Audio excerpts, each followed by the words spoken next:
Hi guys, and welcome to another episode of Start and Finish. This week I've been playing Dear Esther, and for anybody who's already played it, you can guess that this review is going to come quite quick because it's an incredibly short game. Now first of all, Dear Esther is getting mixed reviews because some people are claiming it isn't actually a game. So normally when you go in to play a game, you expect to either be challenged, there to be a puzzle, or something to make you think throughout the actual game. Now Dear Esther is completely different. You'll have no such things as weapons, you'll have no challenges, you can't even jump in the game. The best way to describe Dear Esther is more of an experience than a game.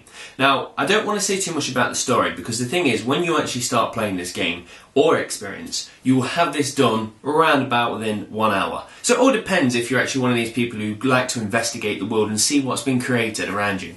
Now, first of all, the actual story starts with you being on an island, on a jetty, walking toward an abandoned house, and that's exactly where it leaves it there. So it doesn't tell you anything to the start, and you have to kind of work out what's going on throughout the game. The way the actual thing works is, as you're progressing through the actual game, every so often there'll be trigger marks. So as you're progressing, you'll get so far and it'll activate some dialogue, and the dialogue is absolutely brilliant because it's like coming from a really chilling voice who just gives you nuggets of information and more of poetry than anything. And as he's actually speaking, some beautiful music will play in the background combined with the stunning graphics. It's just a really nice experience to just be walking around and just, it's a feast for the eyes and the ears. The way the guys actually created the entire environment is quite clever. What will happen is as you actually come to an area, it may split off and you'll have multiple ways of actually getting to your objective. Now, a lot of the times when I play games, if it's an open area map and I've got multiple ways to go around, sometimes I find it quite daunting because I'll always go, crap, I might pick that way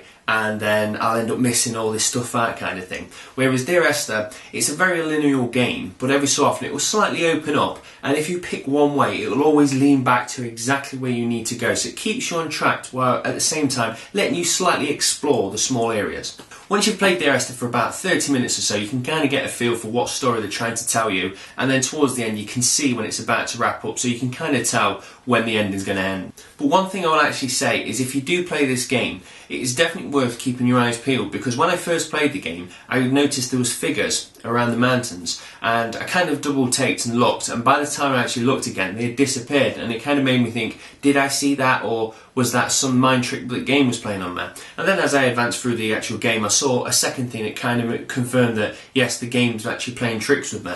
And then because the game is so short, I put it on a second time because it is a joy to walk around. Once you complete it, it's great to just keep there on Steam, because if you ever bored, you just jump into this really rich, immersed environment.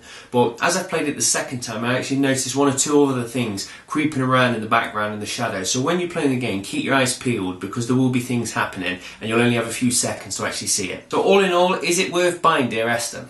I would say no, because the price tag at the moment is $6.99. If you're looking for a game which is just completely different to anything else and you just want to be submerged for an hour and forget about your worries, this game will do that. It will take you somewhere different.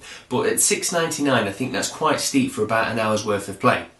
Now, if the price drops down to $2.99 or so, I'd definitely say it's worth everyone having a go because it's just something completely different. So for me, I've actually played it twice already now because it's just one of them things where it's a joy to just walk around and you just want to make sure you've not missed anything because the attention to detail on the actual world is absolutely brilliant. So, in a nutshell, Dear Esther, I enjoyed the game. I believe I paid too much for it. Wait till it drops down in price and enjoy it then.